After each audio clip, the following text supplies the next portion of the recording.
Coming up on the Threat Status podcast, we talk to House Homeland Security Committee Chairman Andrew Garbarino about President Trump's push for U.S. control over Greenland, tactics that ICE agents have been using in their immigration crackdown in Minnesota and other U.S. states, the future of cybersecurity around U.S. critical infrastructure, and much more. Also, in this episode, we dive into the growing intersection between quantum computing and national security, and new revelations about the Ukrainian military's reliance on small drones. Don't forget to go to WashingtonTimes.com and sign up for the daily Threat Status newsletter.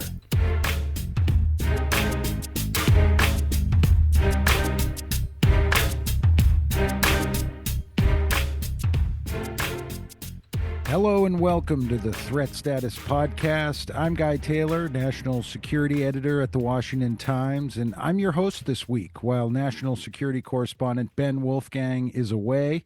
I'm joined by John Seward, one of the leading journalists on our Threat Status team here at the Times. And this episode of the Threat Status podcast is brought to you by Vector. The Army asked for 1 million drones. Vector is ready to build them at scale in the U.S. by warfighters for warfighters. Coming up later on this week's episode, we have a great interview with U.S. House Homeland Security Committee Chairman Andrew Garbarino. He's a Republican from New York. Ben Wolfgang conducted that interview with the congressman this week, so stay tuned as they cover a lot of ground in the discussion.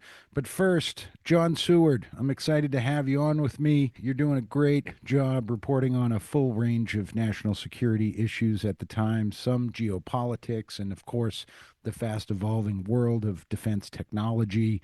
John Seward, what's on your radar right now? Yeah, well, thanks, Guy, for having me on. I'm actually tracking something that is exactly at the crossroads of that new tech and some of the geopolitics that are happening right now. I've been closely tracking this U.S.-European friction over President Trump's Greenland push, and I've drilled down into some of the sort of more underreported aspects of it, specifically on like Arctic warfare, right? So the Danish prime minister this week said that the world order as we know it, that's, we've sort of had for the past 80 years since World War II, she said, quote, it's over, and that it won't return. But there's sort of this push by Denmark and by Greenland to have a long-standing and permanent NATO mission in Greenland. Mm-hmm. And one of the problems with that is that most of the new defense technologies that we have, right, drones especially, haven't really been designed for the consistent sub-freezing temperatures that are in the Arctic. It is like an inconceivable part of this whole Greenland narrative that everybody forgets. It's a giant chunk of ice with right. Yeah. Well, and one of the distinct national security and sort of global security issues here is this idea of being able to monitor things that are going on under that ice sheet that are happening from Russia and happening from China, like these outside influences, right? But a lot of the technology proposals that are being made to solve this problem are like, oh, well, we're going to use autonomous drones, we're going to use new AI tech, new sensors. And a lot of that development is still ongoing. But one of the things that got brought up in this conversation was a few experts from the Center for European Policy Analysis. They started talking about this, and I sat in a briefing with them. A lot of these designs, basically, they're designed by NATO countries, but not for Arctic warfare. So they're not actually putting that as the primary purpose. It's sort of like a secondary tack on. And you're seeing things that use a lot of battery technology to actually get the job done. And then when you take them to the Arctic, that battery has like 25% of its capacity. So you basically have, a quarter of the flight time or the sensor time or what have you, if it is based around some of that battery tech. And so there's just not a lot of like direct answers to that problem set right now. And it's sort of been a little bit of like a backseat aspect of warfare for a little while, as so much of the attention has been on drones and sort of the lessons learned coming out of Ukraine. Now, there's a little bit of an exception with some of the Nordic countries. That's Finland, Sweden, Norway, and Denmark. Those have actually come together do a Nordic procurement of quote micro-sized drones that they're trying to take lessons learned from Ukraine and adapt them more towards the Arctic environment. But it just doesn't seem like there's a direct solution right now to a lot of what's being recommended in terms of new technology in Arctic warfare. Mm-hmm. The other big piece that's going on right now is just this week, Ukraine announced that 80% of their successful strikes were conducted by video confirmed drone kills, which is a massive shift in the way that they do warfare. So Zelensky went to an awards ceremony that was effectively like giving out awards for the best drone pilots and the best drone units in the country. And he said that 819,737 targets were hit by drones in the past year, and that all of those have video confirmations. Wow. It's a big shift. Zelensky highlighted that almost all of those drones, like the majority of those drones, were actually built in Ukraine. Obviously, these are much smaller, much cheaper than a lot of the weapon systems that we've previously used, and it's a shift away from precision munitions and artillery, especially. Early on in the war, the United States produced a ton of 155 millimeter cannon rounds, right? Those are those artillery rounds that they were using, and we shipped those over. The thing is whether it's those artillery rounds, which are a little, more of a broad weapon system, or a precision weapon system like a missile or a rocket or a bomb, most of the cost in being precise comes from the technology that then just gets blown up at the end. And what's effectively happening with Ukraine showing that they can shift so much of their strikes to small, cheaper drones is you're putting that high technology cost on a pilot who's remote, and he can send in a couple of drones that only cost a couple $100. You add some explosive payload to it, and it can get exactly where it needs to go, rather than just sort of blanketing the earth with 155 rounds to create destruction, or try to have one of these very expensive, very exquisite precision munitions attack a target. So it's a big announcement by Ukraine and a big shift in warfare. I, of course, read your reporting on this very closely. I was interested in a few things. One was something that you actually just said, that you're talking about an individual operator using drones that only cost a couple $100s. That seems so cheap. Obviously, we've seen the Pentagon responding to the war in Ukraine with its own push to try and put more small kinds of drones into the hands of U.S. soldiers. Some big announcements on that coming right now as we tape this, from the Drone Dominance Initiative, the DDI, that's kind of emerged out of the Pentagon since the Trump administration took over a year ago. What are you hearing on that? Yeah, so that's the $1 billion Drone Dominance Initiative, or the Drone Dominance Program. This week is supposed to be the first major selection for that program. Essentially, what it is the Pentagon said, "Hey, give us your best shot at a small, inexpensive drone. It has to meet these capabilities, with some very specific capabilities for this sort of first round." And they said, at the end of this first round, we're going to pick some folks, announce it, and we're going to put in an order for 30,000 small uncrewed aerial systems, small UAS. And those 30,000, the Pentagon said, were basically going to be broken down by who performed the best would get the largest chunk of that. And it was just going to kind of go down the list so that they could have a bunch of different options. Obviously, we're tracking it really closely. I hope our listeners will go check out our Drone Dominance Initiative coverage in the threat status pages. For my own part, John, I've been tracking the increased threats that President Trump has been making toward Iran in recent days, and really just trying to assess whether we're about to see him authorize another round of some sort of military strikes against the authoritarian regime in Tehran. Trump went to social media on January 28 to declare that he's now dispatched a U.S. military fleet led by the USS Abraham Lincoln aircraft carrier strike group to waters near Iran that is larger than the one he sent to Venezuela to oust the South American country's dictator Nicolas Maduro in early January.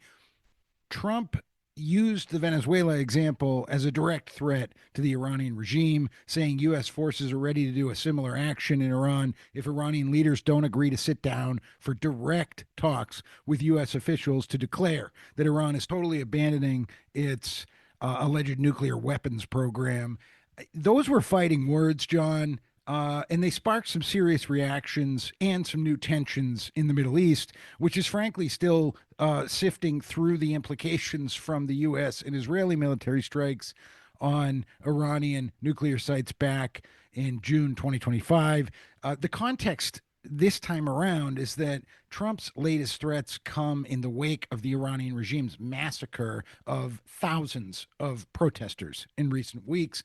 Another piece of context here is how U.S. allies in the region are reacting. Israeli Prime Minister Benjamin Netanyahu has already signaled that he doesn't want the U.S. to bomb Iran right now. Recent days saw Saudi Arabia and the United Arab Emirates, both key security partners of Washington, also signaling that they won't assist in any U.S. military action against Iran at this time. So we're tracking this day to day. There is one other thing I want to touch on before we get to our great interview with House Homeland Security Committee Chairman Andrew Garbarino. I spent the past several days in Boca Raton, Florida, at a conference called Qubits 26 Quantum Realized, an event orchestrated by D-Wave Quantum. That's a company that's really a leader in quantum computing systems.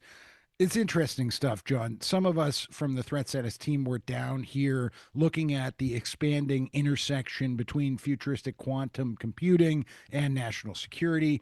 One of the really eye-opening things at this conference was the announcement of a three-way partnership between D-Wave, Davidson Technologies out of Huntsville, Alabama, and Anduril Labs on using a quantum computer for a missile defense planning exercise. Davidson and Anduril Labs actually gave a presentation showing that this hybrid quantum computing approach using what's called annealing quantum actually outperformed classical computing to solve a really complex missile defense planning problem. John, it's all very interesting. The world is at a precipice right now where quantum computers are arriving and really could be a total game changer over the coming years in previously inconceivable ways.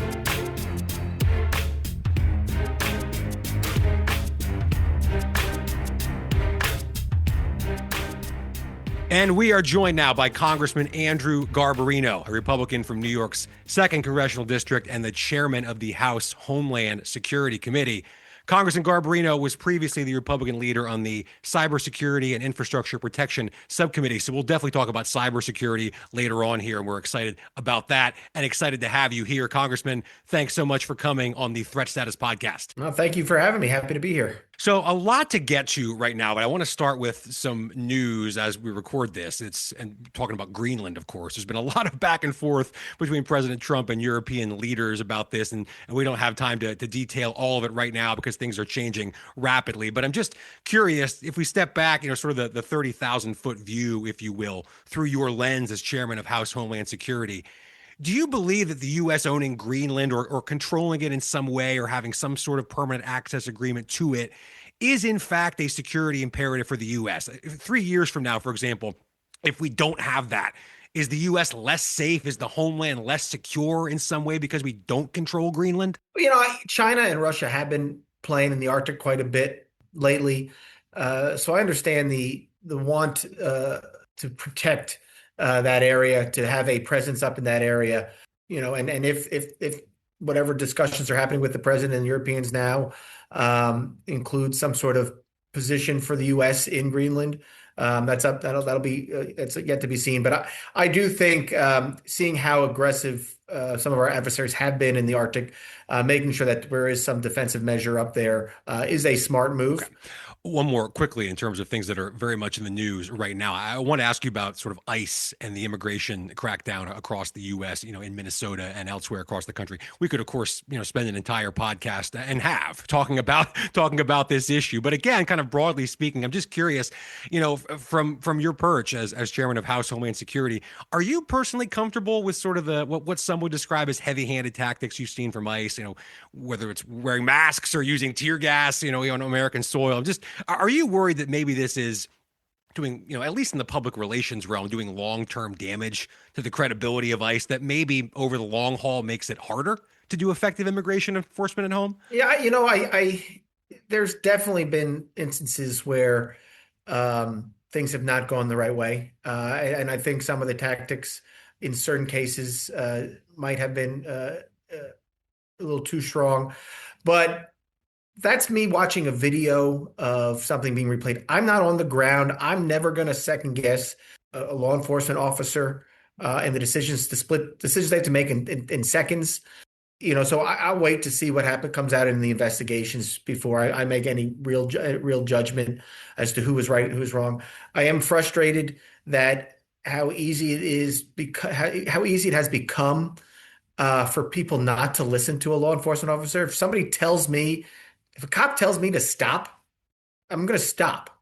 We've just been seeing this for probably over the last 5-6 years, seeing it a lot with the public demonstrations that people do not follow the directions of law enforcement. I was brought up to listen. If a cop tells you to do something, you do it. I mean, you make such a good point in terms of just we sit here and watch videos of what's happening maybe 1,000 miles away or more in some cases, and people draw conclusions from 20 seconds of video footage they see on Reddit or on X, and kind of that frames their entire view of what's going on. And as we should know by now, that's not the full story and is not always entirely accurate. But I'm not going to listen. There's an investigation with the shooting that happened in Minnesota. That's good. There's an investigation, and we'll determine what happened after the investigation's over. That's what happens whenever there's usually a police officer involved shooting. There's always an investigation to find out the facts. So I'm not gonna prejudge who was right, who was wrong in that situation until the investigation's done. And I think that's what people should be doing. Absolutely. I want to turn to a different Homeland Security matter, and that's the potential threats posed to major events and gatherings in the U.S., which I know is an issue at the top of your agenda, whether it's the upcoming World Cup, Olympics, Super Bowl, America's 250th anniversary, others. You've been at the forefront of this, but I want to ask you a blunt question. Here's what I kind of worry about.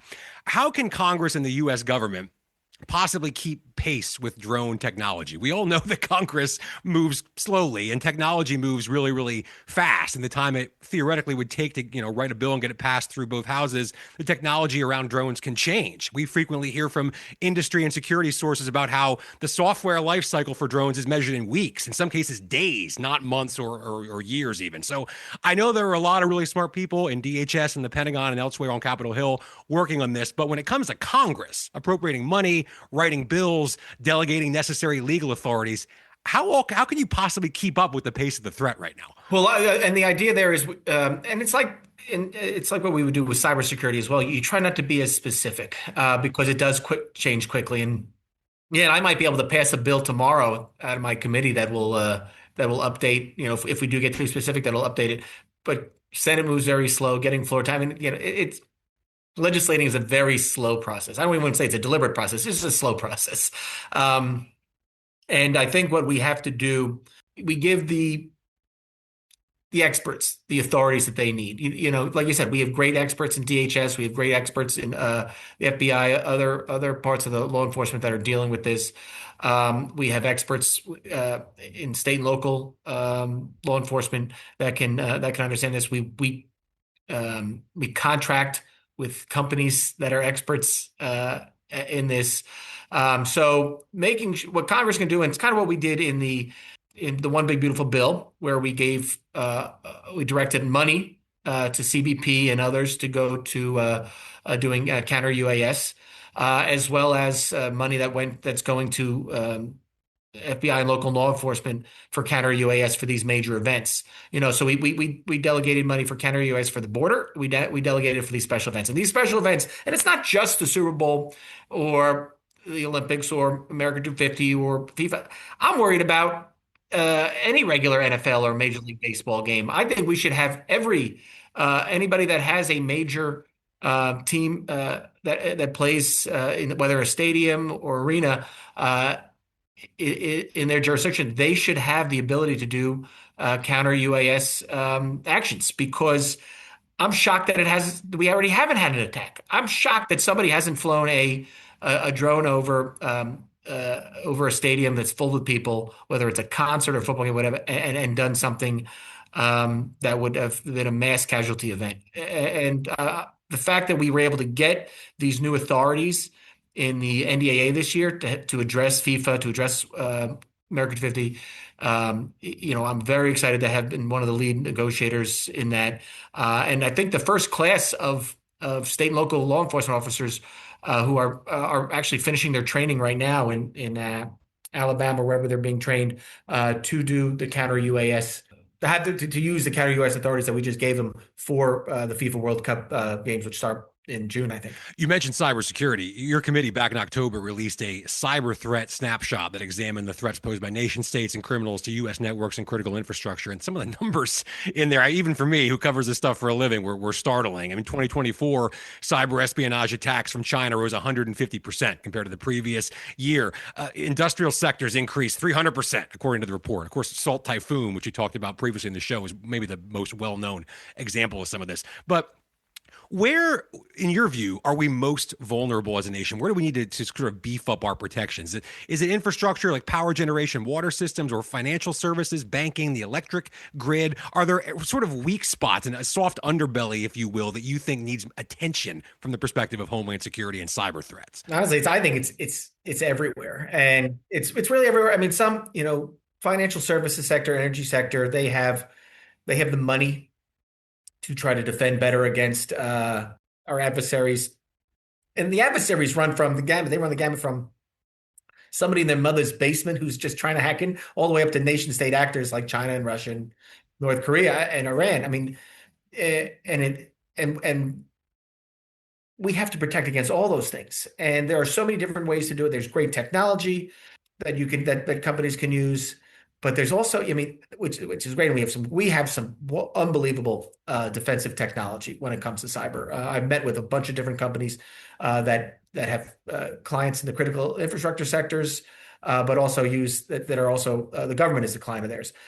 So we have great tools, but we are only as strong as our weakest link. And a lot of the time, it comes down to the cyber hygiene of an individual user in the network. And if somebody does not know to update their password or update their computer or not click on a phishing email, once they do that, they've let the bad guy in, and now they've got free run of the system. So I'm worried about every sector all the time. And there's a saying: there's two types of companies that have been hacked and companies that don't know they've been hacked yet. We just have to remain vigilant. And now with the new use of AI.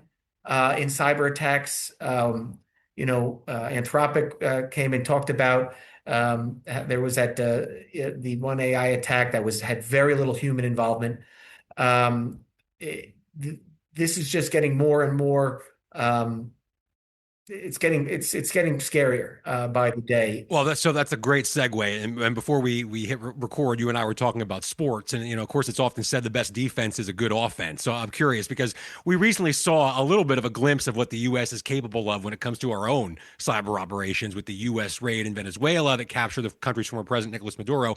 It appears there was some kind of U.S. cyber or electronic warfare operation that took down power in parts of Caracas ahead of that operation. So I know this gets into classified territory pretty quickly, but generally speaking, is there sort of an approach or kind of just an overall guiding philosophy that you think the United States should take when it comes to proactively and offensively potentially going after adversaries in the cyber domain? It's and we've seen what our adversaries can do as well. I mean, we saw what Russia did with Ukraine before they invaded. But yeah, I think the reason we have not faced a major mass casualty cyber attack yet, something that results in heavy loss of life, which is very possible, by the way. You could shut down. We were just talking about weakness. Our water systems are extremely weak, not because They just don't have the money to defend themselves or the personnel, because there's thousands and thousands of water treatment districts in the country. But also they're using old technology. I mean, a lot of their operational side of the water treatment stuff was never meant to be digital. So now it's been piecemealed together. So I mean that's a real problem.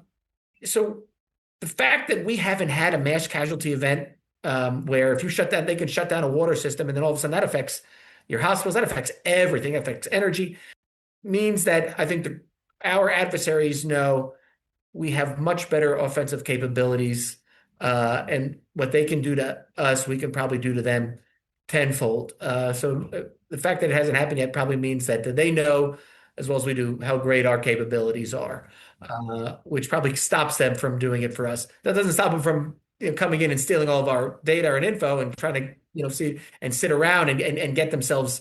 China's probably the best at it, finding a way into our critical infrastructure and then just sitting and waiting until there's a time to act. They're good at that. But I think our offensive capabilities is what keeps us in the game and keeps, even though we might not have done anything, the fact that we could do something keeps our adversaries at bay. Let's turn to something else here. Earlier this month, you sent a letter to DHS about reports that during the Biden administration, Homeland Security Investigations, which is the investigative arm of DHS, bought a device allegedly linked to anomalous health incidents, more commonly known as Havana Syndrome. Can you explain a little bit more about this to listeners who might not be familiar with that development? And then more broadly, based on everything you've seen, what do you think is the most likely explanation for Havana Syndrome? Well, that's what I don't understand. So we've been talking about Havana Syndrome for maybe 10 years now, I think is what the first case was. There was some of our diplomats and soldiers in other countries were getting sick. They looked into whether or not this was something that was caused by radio waves or whatever, and what was causing this sickness. And the conclusion that came out of the Biden administration was, and I think it was 5 of the 7 people who were part of this discussion said, or 5 of the 7 agencies said, no, this is not caused by any sort of nefarious piece of equipment. And this was their National Security Council, I'm pretty sure, I think that said this. But then, and they told us this publicly. The Biden administration told us this publicly. Nope, nothing to see here. This is not the case.